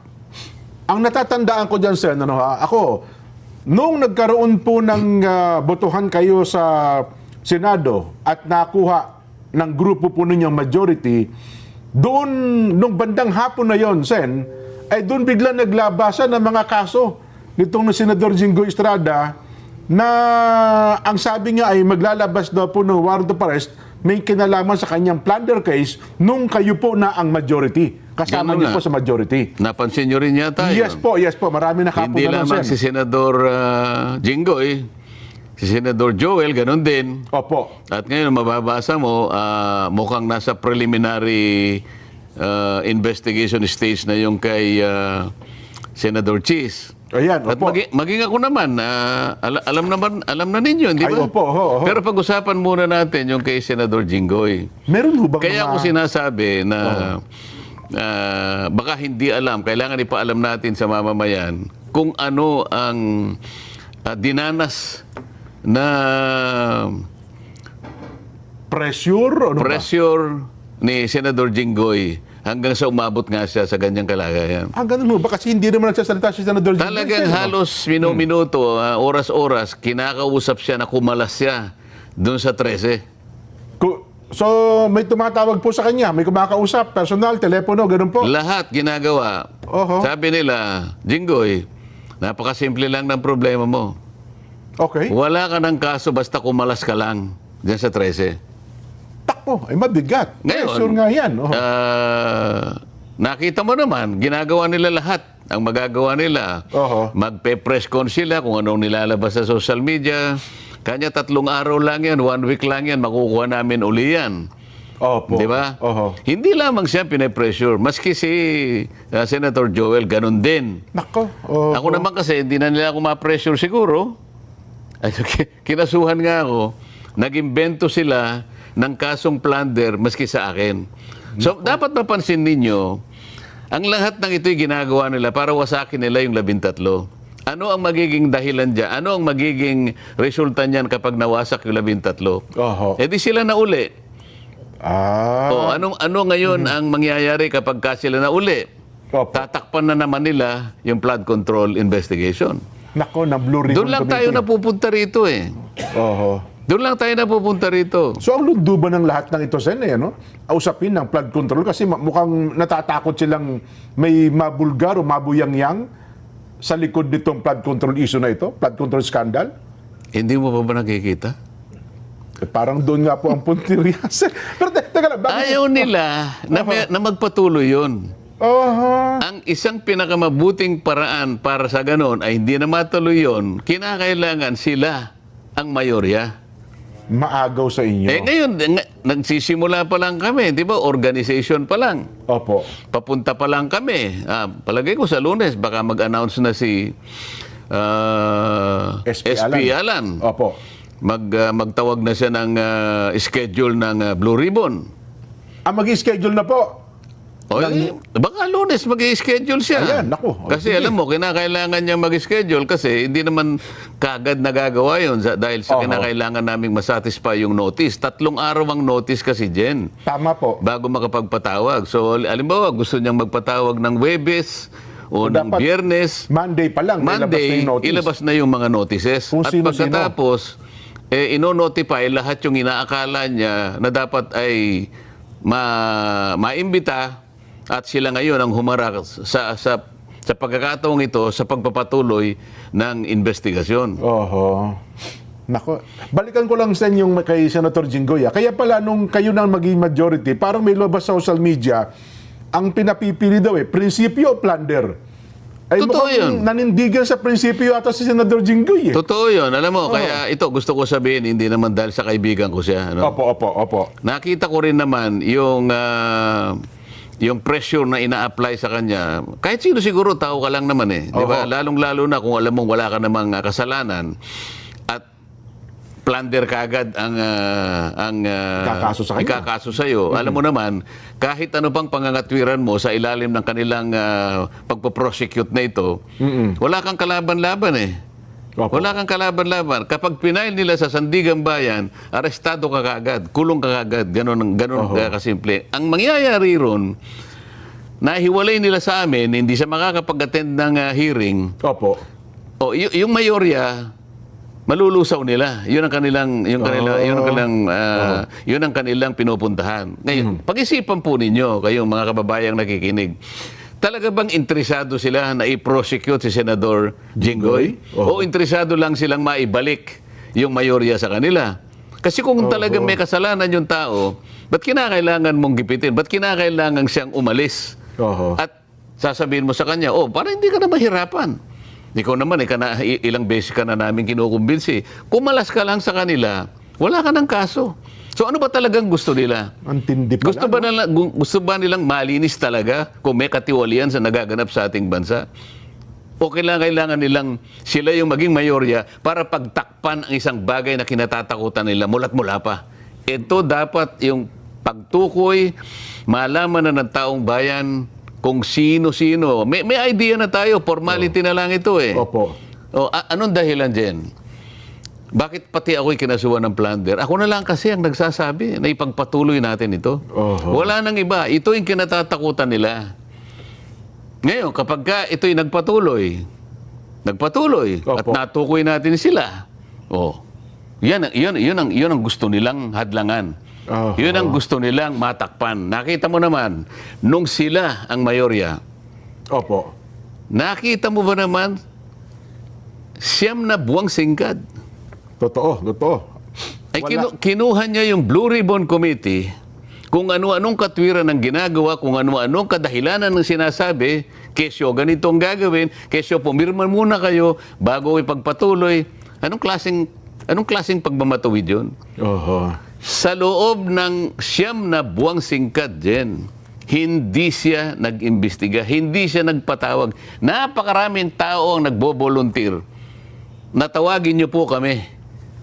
At gusto po naming mag-testify dyan sa Blue Ribbon Committee para makatulong po kami sa inyo. Ayaw nilang gawin yun. So ito lamang ang dahilan. Pagtatakip. At ang pinakamabisang paraan para matakpan yan, kung hindi man gusto nilang patayin kaagad yan, ang issue na yan, sila na naman ang mayorya. Nako. Ngayon ko na-realize yan, tama pala sabi mo, no? Kung ako si Senador Jinggoy, sa tindi ng pressure na yan, baka babawi din ako. Di ba? Mabigat yun. Wala muna doon sa punto na yun. Kaya gusto kong pag-usapan muna natin itong ginawa sa kanya. May isang bagay pa akong gustong sabihin eh. Opo. Hindi ko akalain na ganun kalakas din ang loob ng taong ito. Yun na nga. Siguro kung sa iba nangyari ito, napakadali na wag kang magpakulong. Oo naman. O baka sakaling bukod doon, baka may ibigay pa silang pabuya sa iyo. Kung lilipat, ganun lang naman pa. Pero dahil alam niya yung pinaglalaban namin. Prinsipyo na po ito. Alam niya prinsipyo yung pinaglalaban namin. Sabi niya, nung isang araw, narinig ko siya, magpapakulong po ba kayo pagka magpaparesto kayo? No, sinabi naman niyang maliwanag, if this is the price I have to pay, so be it. Yun. So kailangan po malaman ng tao na siya ay talagang nanindigan. Hindi siya kumalas sa amin. Kahit na siya'y makulong pa, hindi siya lalabas, hindi siya kakalas sa aming grupo na 13 kami. Well, again, Sen, liwanagin lang natin, hindi natin binabanggit ito, kundi parang kampihan si Senador Jinggoy para sabihin wala siyang kasalanan, may kasalanan, kundi ang ating binabanggit, yung paninindigan niya doon sa kanyang prinsipyo yung paninindigan niya, binabanggit natin sapagkat alam namin at sinasabi niya sa amin, araw-araw na lang siyang sinasabihan. No? Gusto mo pa bang makulong samantalang ito lang ang pakiusap namin sa'yo? Ayoko nang banggitin ang mga taong tumatawag sa kanya. Nako.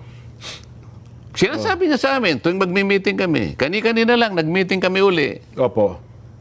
Bago siya pumunta ng Sandigan Bayan para magpiyansa, magkakasama kami uli. Malungkot siya, bakit hindi? Totoo naman. Tao ka lang naman eh. Tingnan mo yung ginawa nila sa akin, Jen. Ako, hindi nila ako kinakausap for obvious reason. Di ba? Anong ginawa nila? Hindi nila kayo mapipressure. Nag-invento sila.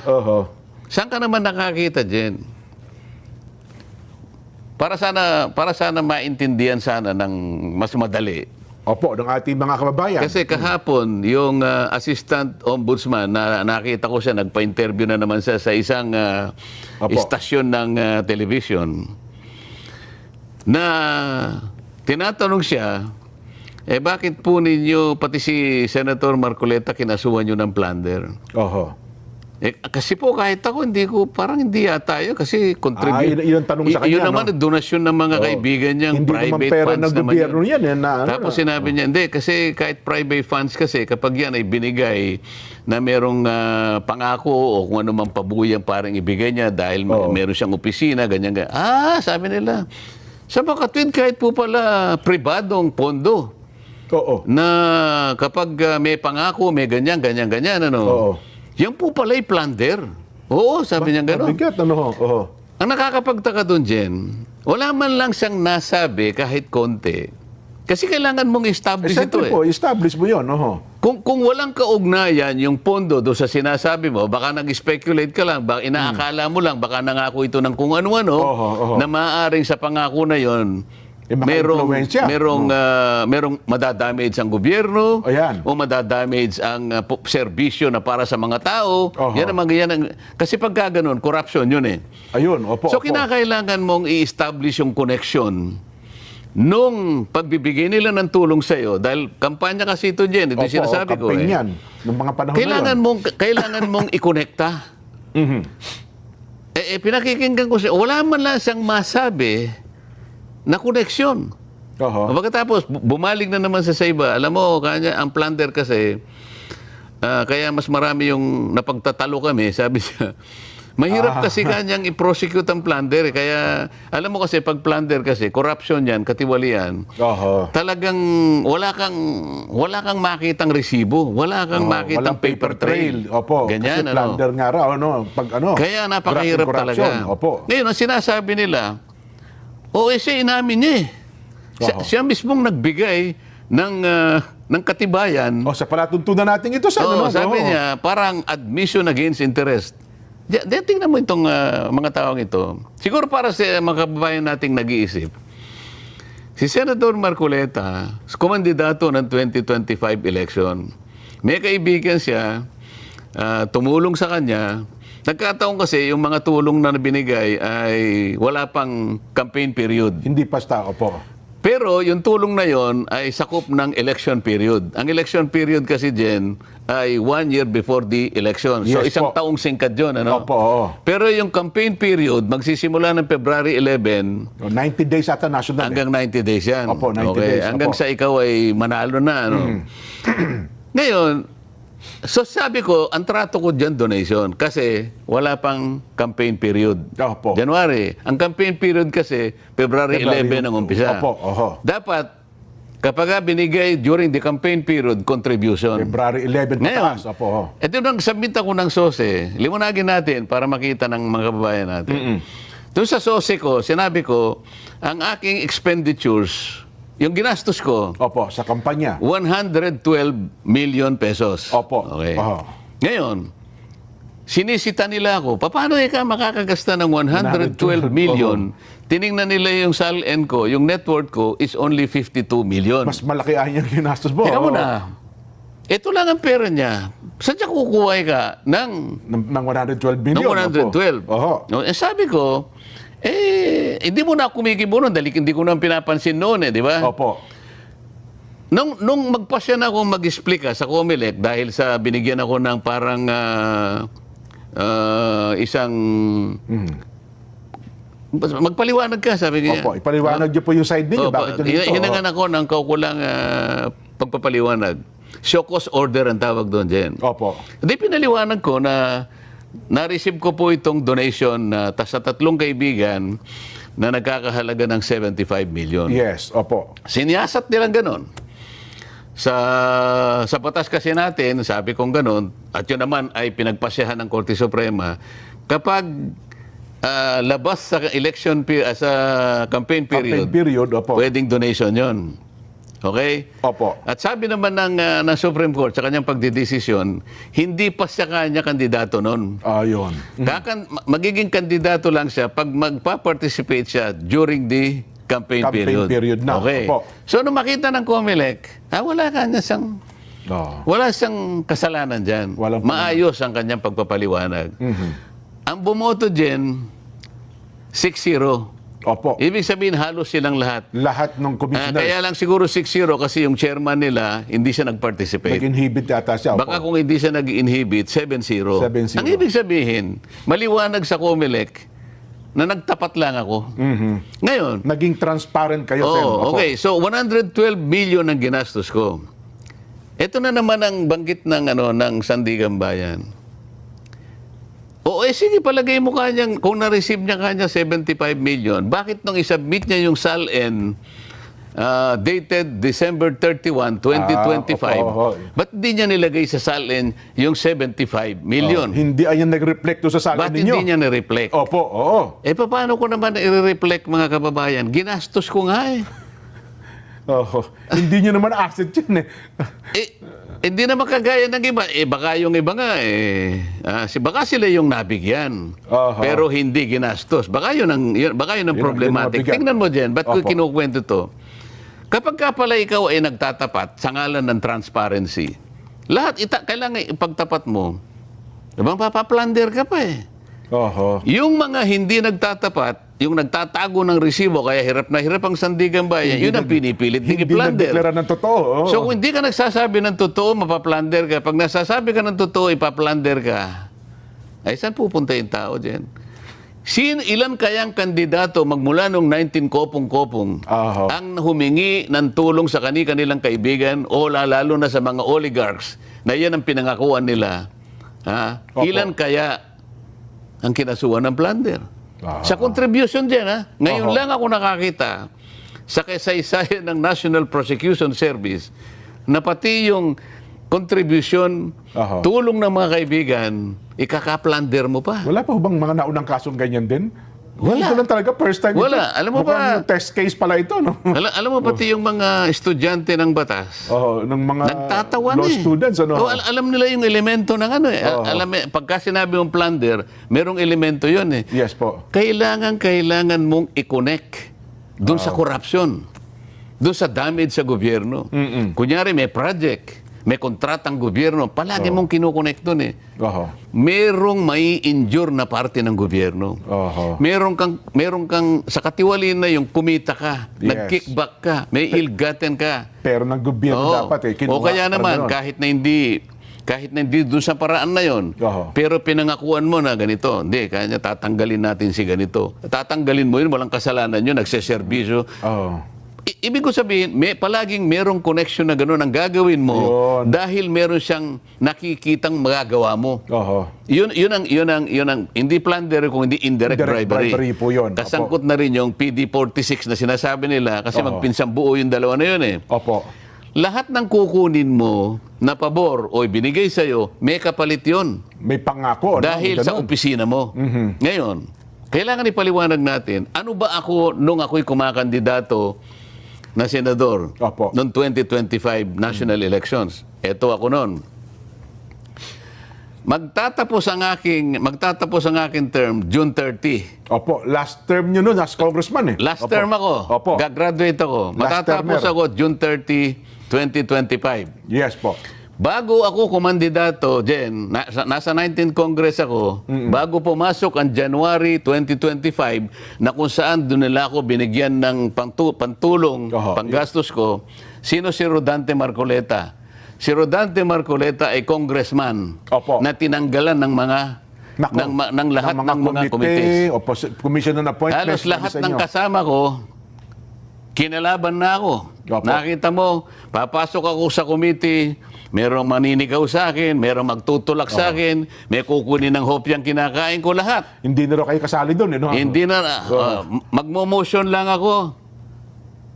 Your Honor, I'm sorry, you cannot make any motion because you are no longer a member of this committee. Yes po. Kailan po ninyo ako tinanggal? Oho. Basta po kayo natanggal na. Ganon po yung kalagayan ko. Yun ang kalagayan ng panahon na yun. Pagkatapos, Opo. yung Commission on Appointments, Yan, isa pa tinanggal yan. din po ako ron. Tinanggal din po ako ron. Katapos-tapusan. Pati po yung mga allowance na tinatanggap ng bawat isa sa amin, Inalis din sa inyo. entitled naman po ako dahil congressman pa po ako doon. Ang pagkakaiba lang namin, ako po'y inaway na parang hindi na po ako kasali. Yun. Ganon po ang kalagayan ni Rodante Marcoleta nung siya'y kakandidato ng 2025. Nasa kalagayan ba ako na mag-offer ng magagawa ko sa sino mang tutulong sa akin? Inaway na nga ako. Oho. Ang kalabang ko na ay Speaker ng House of Representatives. Halos buong kongreso na kalaban ninyo. Hindi lamang yon. Ano pa ang kalagayan ni Rodante Marcoleta? Yan, oho. Tingnan mo yung survey SWS at saka Pulse Pulse Asia. Asia. Lahat na po ng survey, lahat na natin. Yan, oh. Number 32 ako. Tama po. Pagkatapos, minsan maawa sa akin yung survey, 31. Oho. Hanggang sa umabot ako sa 23, 22, pabalik-balik ako sa 22, 23. Jen, halimbawa ikaw, alam ko namang hindi ka mahilig sa karera eh. Yes po, yes po. Hindi tayo nangangarera. Oho. Dahil alam mo yung ating kalagayan. Pero sa mga nakakaintindi po ng karera ko, nakakabasa po ako, maski sa comics lang. Mahilig ako sa comics nung ako'y bata. Tsaka kahit sa pelikula siya, napapanood na natin. Tatayaan mo ba yung kabayo na yon? Kung kulela. Kundihado? Walang Oho. Ang ibig ko po sabihin, tataya ka lang sa isang tao, ano man ang gagawin, aktibidad, kung may maasahan ka doon.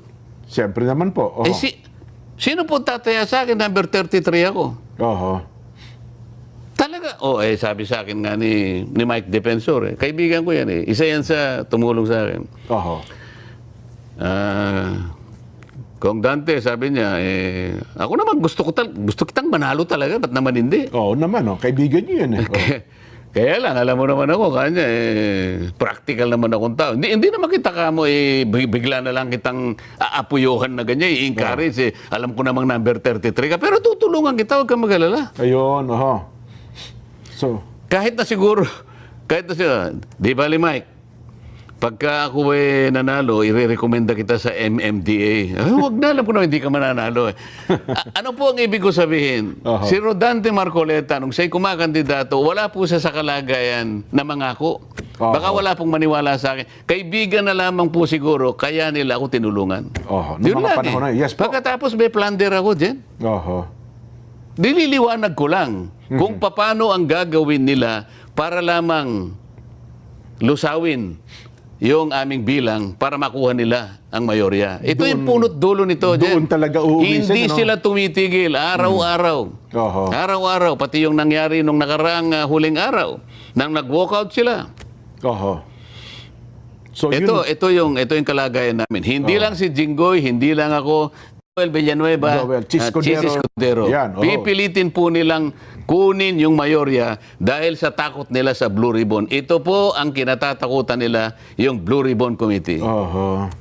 Naku, marami pang araw yan kasi ang sabi na ngayon, lumalabas na rin po yung another ICC warrant. Pati daw yata si Senador Bongo, baka madami Gagawin din. nila lahat Diba? yan. Masiguro lang nila. Oho. Masiguro lang nila na makuha nila uli. Bakit napaka-importante po, mga kababayan? Jen, bakit Opo. napaka-importante po na kaagad nilang makuha ang mayorya? Oho. Takot na takot sila sa flood control. Nako. Ito lamang ang kasiguruhan. Mga babayan, sinasabi ko po ito lang ang kasiguruhan para sa kanila. Para tuluyan na pong maibaon sa limot ng flood control investigation. Wala na pong iba. Wala pong iba. Oo nga, no? Kasi kung iisipin natin, Sen, walang motivation para gawin ito sa inyo maliban sa usapin ng flood control issue eh. Ini-explain ko nga sa inyo eh. Anong injury, anong damage sa gobyerno? Anong katiwali, anong perang gobyerno po ang ninakaw ko? Wala po eh. Mga kaibigan ko po ito na nagkusa na tulungan ako eh. Oho. Pati po ba yan nahanapan pa ninyo ng butas? Wala silang mahanap eh. Pipilitin nila ngayon. So, ano sinabi ni Ombudsman Boying Remulla? Narinig ko eh. Opo. Ombudsman, bakit po pati si Senator Dante po kinasuhan nyo ng plunder? Alam mo sagot niya? Oho. Why not?